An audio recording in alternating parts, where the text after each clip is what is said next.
Hello बच्चों। मैं उम्मीद करता हूं कि आप सब अच्छे होंगे। आज हम लोग क्लास 10th के केमिस्ट्री का सेकेंड चैप्टर स्टार्ट करने वाले हैं ना। Second chapter. तो उस चैप्टर में हम लोगों को पढ़ना क्या है दोस्तों? सबसे पहले हम लोग देख लेते चैप्टर है क्या। चैप्टर है क्या? तो चैप्टर नंबर 2 हम लोग क्लास 10th का केमिस्ट्री का स्टार्ट करें ना। तो चैप्टर का नाम है दोस्तों अम्ल, अम्ल, क्षारक तथा लवण। क्या? अम्ल, क्षारक तथा लवण। तो हम लोग क्या करेंगे दोस्तों? एक एक करके सबसे पहले इन सब चीजों को डिस्कस करेंगे, है ना। तो चलिए करते हैं शुरू। तो यहाँ पे हम लोग सबसे पहले देखते हैं दोस्तों अम्ल क्या चीज होता है। भाई सबसे पहले तो समझना ही है ना अम्ल क्या चीज होता है ना। अम्ल होता क्या है? तो अम्ल देखो भाई, सबसे पहली बात तो ये स्वाद में कड़वा होता है, खट्टा होता है। खट्टा समझते हो ना, जैसे नींबू को आप चखेंगे तो नींबू को चखते हैं तो कैसा महसूस होता है? एकदम खट्टा खट्टा ऐसे ऐसे लगने लगता है ना। तो वो क्या है? अम्ल है। तो अम्ल स्वाद में क्या होता है दोस्तों? सबसे पहली बात तो स्वाद में यह खट्टा होता है। क्या होता है दोस्तों? खट्टा होता है। स्वाद में क्या होता है? खट्टा होता है। दूसरी बात यह नीले नीले लिटमस को लाल कर देता है। लाल कर देता है। क्या करता है दोस्तों? ये नीले लिटमस को लाल कर देता है ना। तीसरी बात यह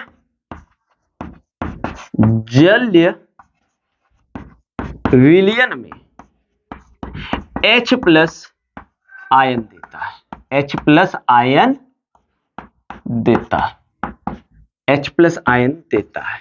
और एक बात याद रखना दोस्तों, जब तक H प्लस आयन नहीं देगा, याद रखियो, वो विद्युत का सुचालक नहीं होता। मतलब यह विद्युत का सुचालक भी होता है।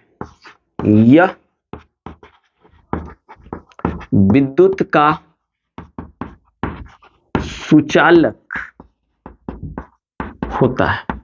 तो विद्युत का सुचालक कब होगा दोस्तों? जब ये H प्लस आयन उत्पन्न करेगा। और याद रखना अम्ल जो होता है ना, अम्ल बिना जल के H प्लस आयन उत्पन्न नहीं करता है। और जब तक H प्लस आयन उत्पन्न नहीं करेगा तब तक ये विद्युत का सुचालक नहीं होगा, अर्थात उसमें विद्युत धारा प्रवाहित नहीं होगा। नेक्स्ट पॉइंट इसका देख लीजिए, यह या फिर इसका पीएच मान 7 से कम होता है। इसका पीएच मान क्या होता है दोस्तों? 7 से कम होता है। इसका कुछ उदाहरण देख लीजिए, अम्ल का कुछ उदाहरण देख लीजिए। और अम्ल का एकदम डे टू डे लाइफ यानी हमारे दैनिक जीवन में यूज होने वाला सबसे बेस्ट है कोई, तो वो है नींबू। और नींबू में कौन सा अम्ल पाया जाता है? सिट्रिक अम्ल। इन सब चीजों को क्लास यानी आगे क्लास में हम लोग पढ़ेंगे, है ना। तो यहां पे उदाहरण अगर ले लूं तो HCl हाइड्रोक्लोरिक अम्ल, H2SO4 जिसको सल्फ्यूरिक अम्ल कहते हैं, है ना। एसिटिक अम्ल CH3 COOH, फिर जाके सिट्रिक अम्ल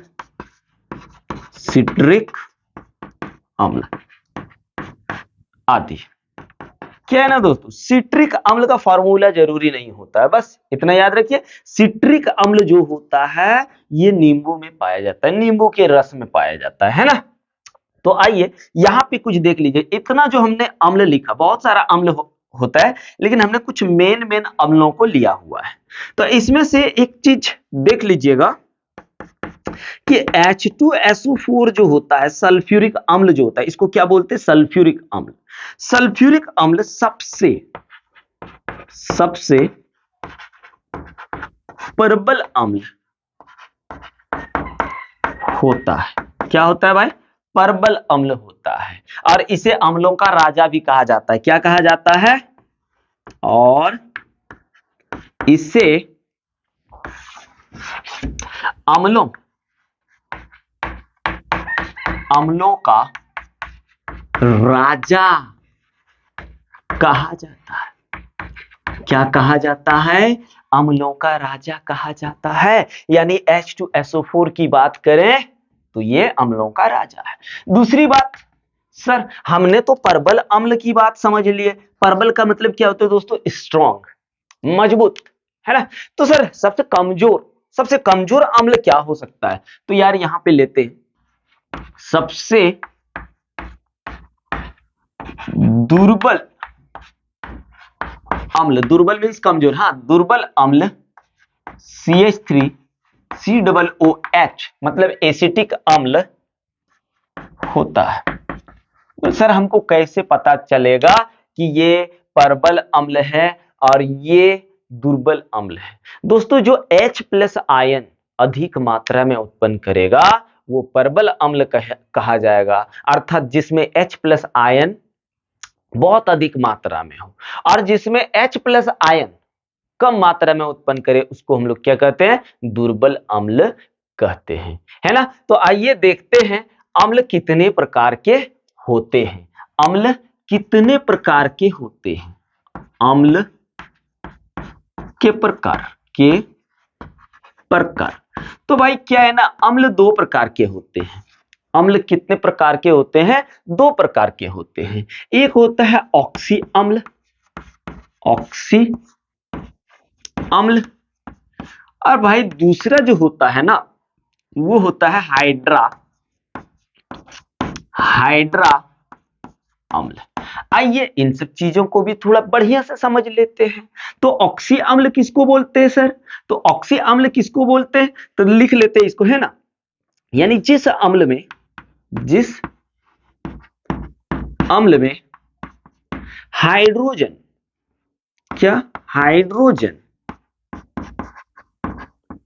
तथा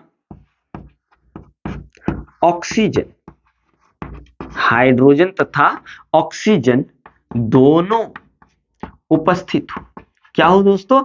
दोनों उपस्थित हो, है ना, उसको हम लोग क्या कहते हैं? ऑक्सी अम्ल कहते हैं। फॉर एग्जाम्पल H2SO4 आप यहां देखेंगे तो हाइड्रोजन भी है ऑक्सीजन भी है, तो ये ऑक्सी अम्ल है।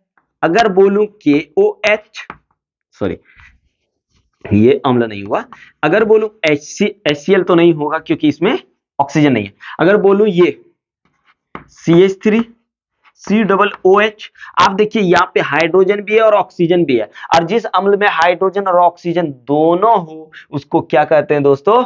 ऑक्सी अम्ल कहते हैं। वैसे ही HNO3 देख लीजिए, ये भी एक ऑक्सी अम्ल है ना। अब हाइड्रा अम्ल की बात करते हैं। किसकी बात करें दोस्तों? हाइड्रा अम्ल की बात करते हैं। तो हाइड्रा अम्ल क्या होता है? तो जिसमें केवल हाइड्रोजन उपस्थित होता है ना, लिखेंगे वह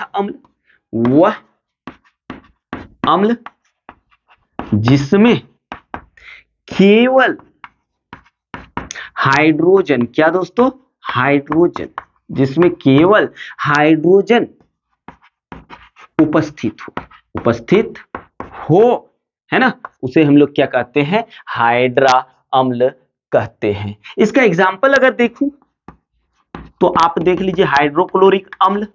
क्या? हाइड्रोक्लोरिक अम्ल, इसमें ऑक्सीजन नहीं है दोस्तों, इसमें केवल आपका हाइड्रोजन है, इसलिए इसको हम लोग क्या कहेंगे? हाइड्रा अम्ल कहेंगे। अगर हम बात करें HBr की, तो इसमें भी ऑक्सीजन नहीं है, तो ये भी एक क्या है दोस्तों? हाइड्रा अम्ल है। अगर HI की बात करूं तो ये भी एक हाइड्रा अम्ल है, और इस तरह से ये हाइड्रा अम्ल हम लोगों ने देख लिया। अब क्या है ना दोस्तों, अब हम लोग क्षारक को देखते हैं और क्षारक को भी थोड़ा अच्छे से समझने की कोशिश करते हैं। सबसे मेन चीज होता है दोस्तों इंट्रोडक्शन। अगर आपका इंट्रोडक्शन ठीक है, अर्थात कंसेप्ट ठीक है, कंसेप्ट अभी क्लियर हो रहा है ना दोस्तों, और अगर कोई प्रॉब्लम हो, नहीं समझ में आ रहा हो, तो कमेंट करके जरूर बोलिएगा। तो चलिए दोस्तों इसका स्क्रीनशॉट ले लीजिए।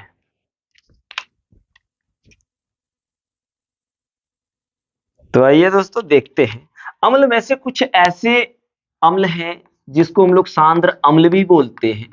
क्या? सांद्र अम्ल। आइए इसको भी थोड़ा समझ ही लेते कि सांद्र अम्ल किसको कहते हैं, है ना। सांद्र अम्ल किसको कहते हैं देख लेते हैं। जिसमें अम्ल क्या भाई, जिसमें अम्ल अधिक मात्रा में हो, अम्ल क्या होगा, अधिक मात्रा में हो, तथा जल कम मात्रा में हो, उसे क्या कहते हैं, सांद्र अम्ल कहते हैं। क्या है, अम्ल क्या हो रहा है, अधिक मात्रा में उपस्थित हो रहा है, जबकि जल आपका कम मात्रा में, तो ये क्या है, एक सांद्र अम्ल है ना। अगर आपको बोलूं कि तनु अम्ल क्या है, तनु अम्ल है ना भाई। तनु अम्ल किसको बोलते हैं, जिसमें अगर देखें तो जिसमें अम्ल कम मात्रा में हो, तथा जल अधिक मात्रा में हो, उसको हम लोग क्या कहते हैं दोस्तों, उसको हम लोग तनु अम्ल कहते हैं, है ना। तो आइए अब हम लोग डिस्कस करते हैं क्षारक, है ना। तो चलिए देखते हैं कि क्षारक क्या होता है। भाई क्षारक होता क्या है, लेकिन क्षारक स्टार्ट करने से पहले दोस्तों एक बात जरूर कहना चाहते हैं। एक चीज याद रखना दोस्तों, ये समय जो होता है ना, ये किसी का इंतजार नहीं करता, इसलिए जो समय है ना, उस समय में आप कुछ कर लीजिए। एक समय होता है कुछ करने का, अभी एक पढ़ने का समय है, अगर आज आप पढ़ेंगे तो कल आप कुछ करेंगे। इसलिए बोलते हैं दोस्तों, समय रहते हुए सब कुछ कर लो, कल पछताने से कुछ नहीं होगा। इसलिए लगे रहिए और कि यह लाल लिटमस को नीला कर देता है, क्या कर देता है, नीला कर देता है। अभी आप लोग सोच रहे होंगे कि ये लिटमस क्या है, लिटमस क्या है। दोस्तों अभी आप लोगों को बताने वाले हैं लिटमस क्या है। पहले हम लोग क्षारक को कंप्लीट कर लेते हैं ना। तो आइए देखते हैं ये क्या कर देता है, ये लाल लिटमस को नीला कर देता है। दूसरी बात, यह स्वाद में तीखा और कड़वा होता है। ये स्वाद में कैसा है, होता है दोस्तों, तीखा और कड़वा, दोनों में से कोई एक हो सकता है। जैसे आपको एक बात बता रहे हैं, जैसे साबुन एक क्षार होता है, अगर आप उसको चखेंगे ना तो वो कड़वा महसूस होगा, कड़वा, उसका स्वाद कैसा लगेगा, कड़वा। लेकिन दोस्तों एक चीज याद रखना, कोई भी केमिकल पदार्थ को, रासायनिक पदार्थों को चखा और छुआ नहीं जाता है, उसको हम लोग टेस्ट करने के लिए लैब जाते हैं, है ना, वहां पे उसको हम लोग टेस्ट करते हैं, चख करके और इन सब चीजों करके हम लोग इसका पता नहीं करते हैं, क्योंकि ये हमारे लिए घातक भी सिद्ध हो सकती है। इसलिए सभी भाइयों से और दीदी लोगों से मेरा कहना है कि आप लोग इन सब चीजों से परहेज जरूर करेंगे, है ना। तो चलिए, यह स्वाद में क्या हो रहा है दोस्तों, तीखा और कड़वा हो रहा है। तीसरी बात देखना, ये जो होता है ना, यह विद्युत का सुचालक होता है, यह विद्युत का कुचालक होता है। यह क्या होता है दोस्तों, विद्युत का कुचालक होता है। कुचालक का मतलब जिसमें करंट फ्लो नहीं होता है, करंट पास नहीं होता है। लेकिन इसमें एक चीज याद रखना, लेकिन परवल अम्ल विद्युत का सुचालक होता है। परवल अम्ल क्या होता है दोस्तों, विद्युत का सुचालक होता है। ठीक है, बहुत अच्छी बात है। अब हम लोग देखते हैं इसका नेक्स्ट पॉइंट, और इस तरह से अगर आप पढ़ेंगे तो इतना पक्का आपसे हम वादा करते कि आप एग्जाम में कंप्लीटली लिख के आओगे। इसलिए दोस्तों हमारे साथ जुड़े और दोस्तों को शेयर करें, है ना। तो चलिए देखते हैं इसका नेक्स्ट पॉइंट। नेक्स्ट पॉइंट दोस्तों क्या है ना कि ये जो होता है ना, यह या इसका पीएच मान 7 से अधिक होता है। क्या होता है? 7 से अधिक होता है। ठीक है दोस्तों, पीएच मान 7 से अधिक होता है। घबराने वाली बात नहीं है, अभी पीएच स्केल भी स्टडी करेंगे, है ना, तो घबराने वाली बात है नहीं। और ये जो होता है ना दोस्तों, ये विलियन में, जैसे हमने अम्ल में देखा, अम्ल क्या होता है? विलियन में H+ आयन देता है।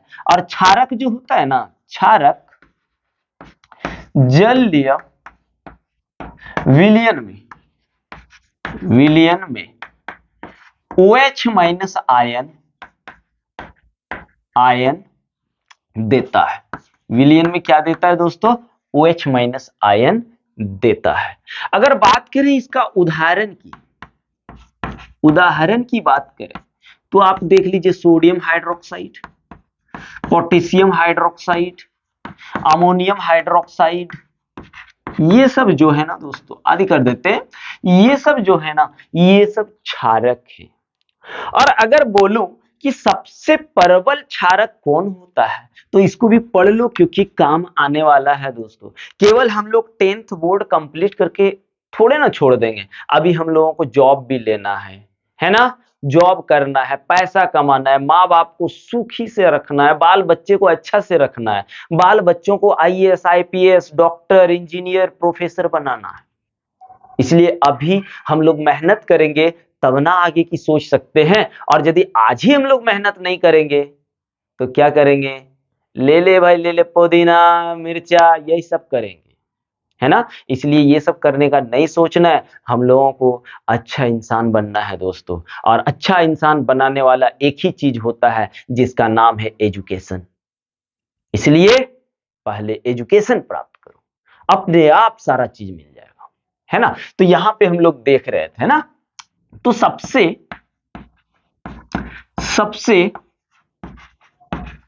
प्रबल क्षारक की अगर बात करूं, सबसे प्रबल क्षारक की बात करूं तो सबसे प्रबल क्षारक सोडियम हाइड्रोक्साइड होता है मेरे भाई। सोडियम हाइड्रोक्साइड होता है सबसे प्रबल क्षारक। और सबसे दुर्बल क्षारक बोल क्या होता है सर? तो वो भी देख लेते हैं। सबसे दुर्बल क्षारक किसको बोलेंगे हम लोग? तो वो है आपका अमोनियम हाइड्रोक्साइड। सबसे प्रबल यानी सबसे कमजोर, बड़ा कमजोर होता है ये भाई, है ना, बड़ा कमजोर होता है। तो ये हम लोगों का क्षारक था दोस्तों। क्षारक जो होता है ना, क्षारक आपका 2 प्रकार के होते हैं। जैसे अम्ल आपका 2 प्रकार का था, वैसे ही क्षारक भी दोस्तों आपका 2 प्रकार के होते हैं। क्षारक भी आपका 2 प्रकार के होते हैं। एक होता है जल में विलय, विलय का मतलब होता है घुल जाना। ठीक है दोस्तों, इसको हम लोग शॉर्टकट में क्षार भी कह देते हैं। क्षार शॉर्टकट में क्या कह देते हैं? क्षार। और दूसरा है दोस्तों जल में अविलय। तो जल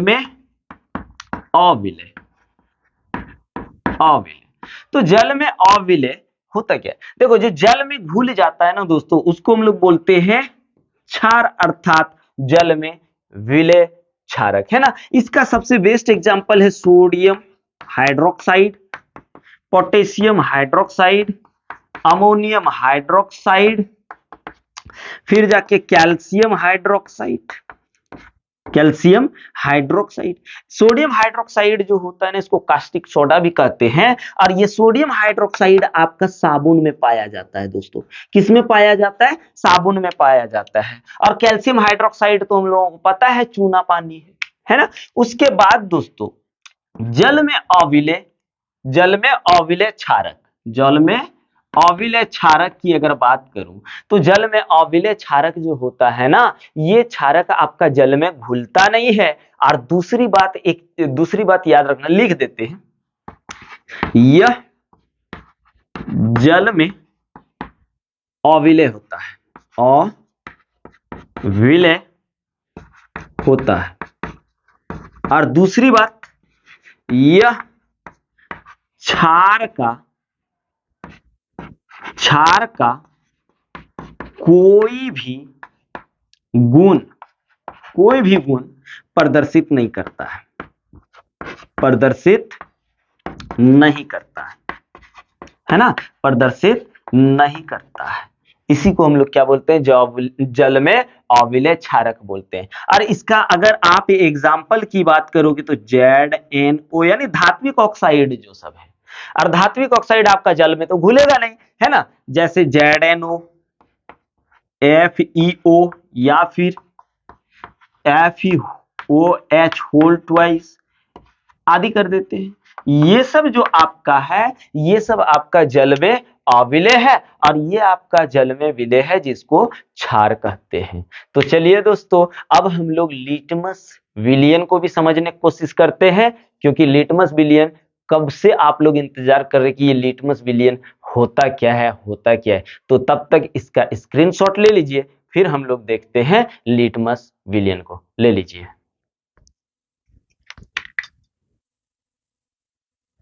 तो आइए अब देखते हैं हम लोग लिटमस विलयन। इसी चीज का इंतजार था, लिटमस विलयन। भाई ये लिटमस विलयन क्या है, ये लिटमस विलयन क्या है? तो लिटमस विलयन है ना दोस्तों, एक बैंगनी रंग का रंजक होता है। बैंगनी समझते हो ना, बैंगन, है ना, बैंगनी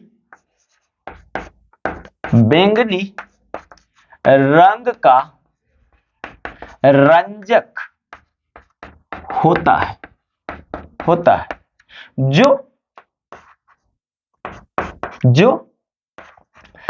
थैलोफाइटा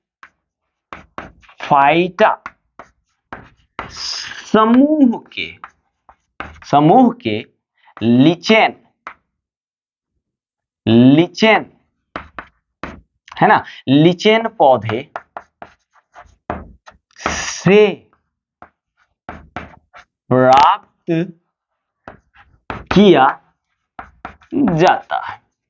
ठीक है दोस्तों, ये कौन से कलर का होता है? ये एक बैंगनी रंग के रंजक होता है।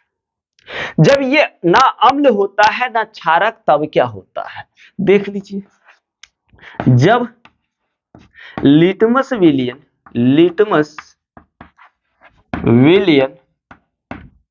ना ही अम्लीय तथा न ही क्षारकीय होती है, तब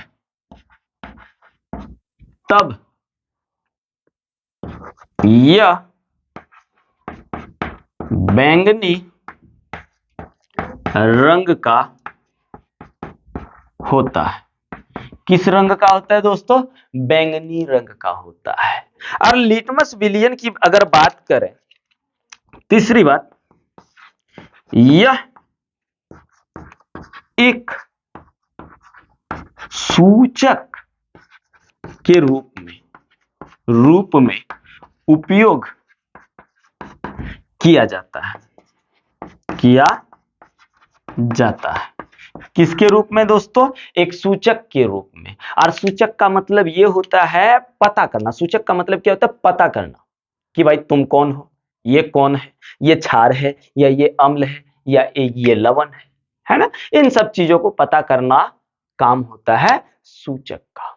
चौथी पॉइंट, इसी सूचक को हम लोग एक चीज और बोलते हैं, इसे अम्ल क्षारक सूचक कहते हैं। लेकिन कभी कभी केवल इसे सूचक ही कहते हैं। कभी कभी केवल इसे सूचक ही कहते हैं। तो ले लीजिए इसका स्क्रीनशॉट। उसके बाद देखते हैं।